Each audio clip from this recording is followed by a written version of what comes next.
pero capaz que escuchás algo acá, quédate, no pares todavía la charla, porque capaz que encontrás algo como para resolverlo o encontrar una manera de acercarte a un bienestar y a una calidad de vida, que si nosotros no nos amigamos con el dinero y empezamos a entender la lógica del dinero en nuestra vida. Entonces yo celebro, Gaby, que hacen estos congresos y empezamos a hablar de estas cosas, sobre todo desde este nuevo lugar, ¿no? No tan solo técnico de herramientas, sino también que tenga que ver con qué me pasa a mí, cómo me siento con esto, qué me genera a mí un estado permanente de deudas, por ejemplo, o de cuentas en rojo. Son enfermedades crónicas desde el punto de vista financiero. Entonces, y esto, el problema es que nunca te lo enseñan.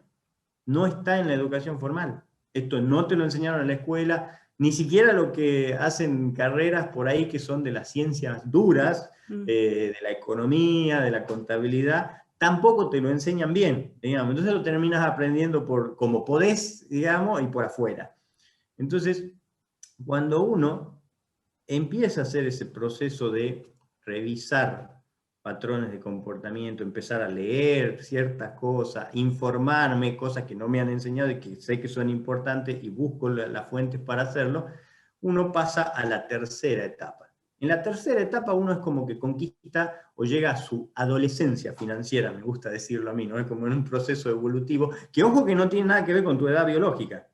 Porque vos podés ser viejito, digamos, o sea, una persona que incluso está jubilada, no le alcanzan el dinero, su jubilación o su pensión no le paga ni siquiera los remedios, y ni hablar de darle un regalo a los nietos porque no tiene dinero, ¿sí? Esa persona es un infante financiero, por más que cronológicamente es una persona madura, digamos. Entonces, puede haber un divorcio y habitualmente lo hay. Entonces, volviendo a este tercer peldaño, que le llamo comodidad financiera, ahí la persona ya logró por lo menos no gastarse todo. Entonces ahorra.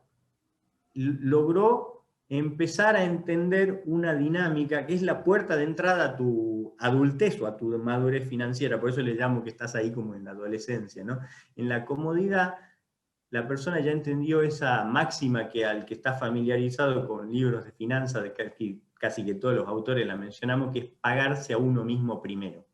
Y esto significa una pequeña conducta que no es trivial, sino que tiene un impacto muy grande en tu largo plazo, que es cada vez que yo recibo un ingreso, el que sea, no importa cuánto sea, digamos, con cada ingreso que yo recibo, por lo menos separo un 10% y nunca me lo voy a gastar a eso. Hago de cuenta que no lo tengo, que mis ingresos, o sea, establezco un patrón de vida o un nivel de consumo con el 90% restante, o el 80% porque me guardo el 20%, no importa, esto lo puedo decir, y el que no tiene, empiece con un 5 y se gasta un 95, es el mismo concepto, pero pagarse a uno mismo primero es, de recibo, separo, ¿para qué?